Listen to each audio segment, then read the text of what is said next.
friends, and welcome to Messages from the Flow of the River on this week of June 29th, 2020. And once again, I'm still having technical problems, but I'm so grateful that you're willing to listen and view this video until I can get the technical issues repaired. And in case if you hear in the background running water, I have the good fortune of sitting next to a little koi pond, and it's so lovely to see the baby koi swimming around while I'm speaking to you in this week. So the one thing I really wanted to mention is that this week really is all about the element of fire. And fire is the closest to a living being of all of the 5 elements.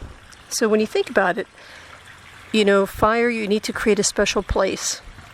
And when that little fire spark, life spark, starts to light that kindling, you need to nurture it and take care of it. And then it grows, and depending on how you tend to it, it can be a wildfire or it could be a warming fire. And this element is one where the Great Spirit is going to be gifting us this week. And it really is transformative. And all you have to do really is just look around you, and there's many things that have already come to the surface that desperately need to be transformed and to be made better. But again, sometimes when things get too hot, tempers can flare and emotions can be mistaken for fact. So overall, what I would say to you is it's good to have passion, but not to be a zealot. And for all of the changes that you might be initiating in your life, both personally, or again, if you're part of the Black Lives Matter movement or whatever cause that you are a part of, you know, just make sure that you are able to sustain it without throwing your life out of balance. So that's why I like using the example of, you know, again, having a fire that you want to keep you warm during the night. So whether it be within your own homes, or if you've ever been out on a cooler night in the autumn time around a bonfire, or for those who've been with me on Vision Quest and that sacred fire, the fire of no end. So overall, this element is not one where it's just given to you and you can ignore it. You can ignore it and it dies, or you can overfeed it and be careless and it can try to consume you in the meantime, burning you out. So don't be afraid of it. You know, think about the fires that you are attending. You know, fires can create a sense of home.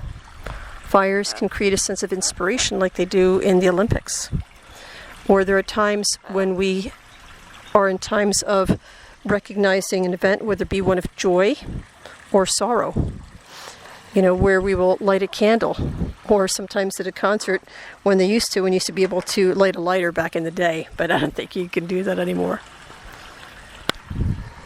So for all my friends, I would say to you definitely, you know, work with the element of fire within you and around you. And it's really wonderful because, again, fire is the second to the quickest moving of the elements.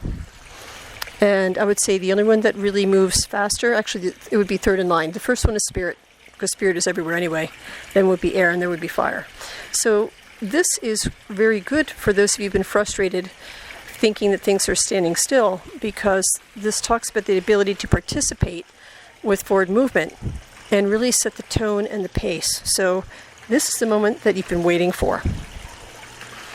What I also want to mention to you is the fact that Earth Mother is really going to be holding us to the lessons that we were supposed to have learned during the time when, I call it when the world stood still, so not to be confused with a science fiction movie. But during, you know, the COVID pandemic, when the world was made to be locked down, and indeed, talking to people around the world, it wasn't just the news. I mean, everyone literally was living, you know, in some form of isolation, different levels of quarantine.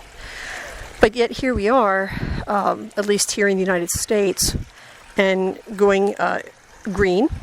And again, I understand, because you can't have everything staying still forever. Economically, it hurts. Emotionally, it hurts. So, you know, and on one hand, it was definitely time. But, you know, no argument about that. But on the other, I don't believe that necessarily all of the safeties have been put in. And again, there's still a debate with people whether this is real to begin with. I have seen for myself that it is. And COVID-19 is a horrible way to go. And even if you have it, you don't always necessarily recover 100%. You get some remnants within your lungs. So regardless of which, the reason why I'm pointing this out is, I know I've witnessed as if people are just blithely going back as if it was pre-COVID-19 days.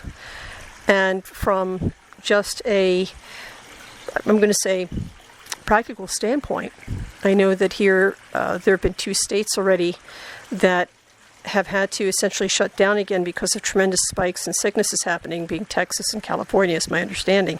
And they're not alone in that, because once again, people in their desire to live, as if, this does not exist, is recreating the problem and that rebound effect that the scientists have been warning us about. So pretty much what I would say to, at least those of us in the United States, this is very much like, a biological 9/11. When 9/11 happened, the world was never the same. And now that COVID-19 hit, the world will never be the same. Life does go on. We just need to work together to make it better. But what's going to happen is that if we choose to ignore how we witnessed Earth Mother healing and the different animals, also becoming more healthier, I would say, or at the very least feeling more confident that this is their planet too. Skyfire, the skies became cleaner in different parts of the world. The weather patterns, again, have been somewhat unpredictable, but during that period of time, it was definitely, you could see earth and sky working together. You could see the benefit even amongst people with being able to rediscover conversation and families and workarounds. So not all jobs can be done from home, but there are different workarounds. So what's going to happen is if we choose to ignore and to go back, then COVID-19 is going to rebound, and who knows, maybe something worse is going to come along to, it's kind of like when mom puts the kids in timeout. And I don't know about you, I personally would rather not. So with that, and then with Skyfire, if we choose to ignore harsher weather patterns and so on. So I would beg of you, please, in order for this to not happen, or hopefully not happen at all, but even so, don't forget what was learned. Don't forget what was not resolved, and work with others in order to create better ways of being and other ways that incorporate the natural environment and respect for each other as a global family. And I can honestly say that I have certain acquaintances that are scientists. And there is definitely technology. There's definitely new sciences that would work in respect to nature, that would work in respect to ethics. So if any of you are confused or haven't heard, one good to check out is the League of Concerned Scientists. So I'm sure those of you out there might know other groups, but the League of Concerned Scientists have been around for a very long time, and they're always trying to be that voice that unfortunately tends to get lost in the wilderness about the new technologies and making sure that science is followed ethically. And from this little shaman's viewpoint, there's nothing wrong with science, but science needs to be reconnected with heart and spirit, not religion. Again, that's different. But again, when I say spirit, for me, it's that universal heart of compassion, kindness, that idea of, if we do this, how does it impact generation 7 times 7 times 7? So if you find that you are a scientist or curious, speak to different scientists and engineers and see what you can do to help them to create things that are being ignored by corporations because it doesn't make money for them. So also, I would like to just mention to you that with this energy, again, the energy of fire, and as I said to you, fire does accelerate things. But I also want to introduce what is going to happen. On the Good Red Road, when you begin walking the medicine wheel and walking with the teachers, they say that when you introduce something into your life, it will attract its opposite also, because this is a world of duality. And again, it's that energy of push and pull, come and go, up and down, like the waves of the ocean. We can think of many different opposing forces that, when they work in conjunction with each other, create wonderful movement, balanced grace. But with that, it depends on how you interact with this other opposing force. So when I use the word opposing, I'm not using it in the form of being necessarily combative. It just means it is literally that. It is opposite. So if an opposing force comes, at first it can be very natural to have the reaction that it's a threat, because it's different. It's not only just a little different, it's like 180 different. But stop. The world is not out to get you. We're not out to get each other, okay? So once there comes the opposite force, sit with it and see what it's trying to teach you. See what insights this opposing viewpoint, this person from a different culture, this person from a different industry has to say,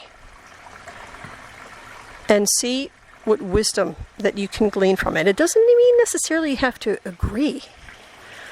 It just means to have the same respect and openness that you would like to receive. And at times, there could be the temptation to shut the door, because when you've introduced yourself to somebody who saw you as opposite, maybe you were not treated kindly.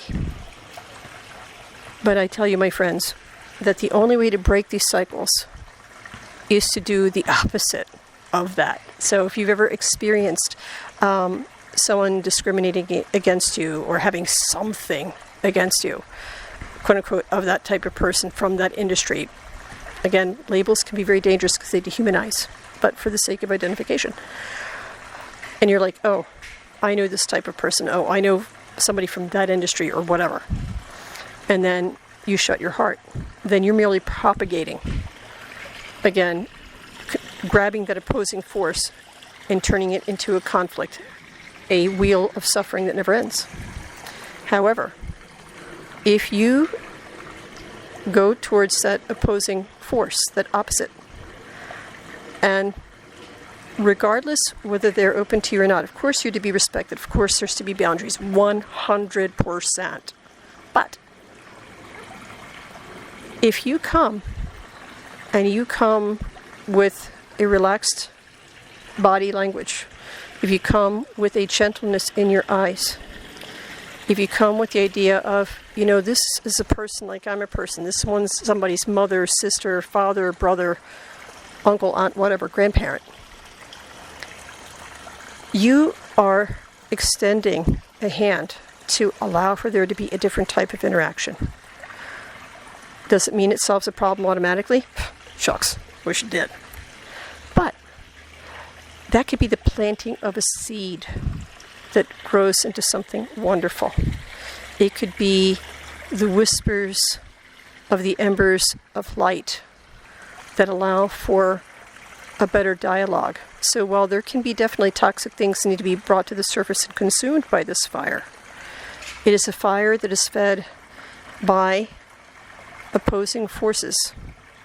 So I'm going to borrow from another culture like yin and yang, that are working together to create a different type of movement.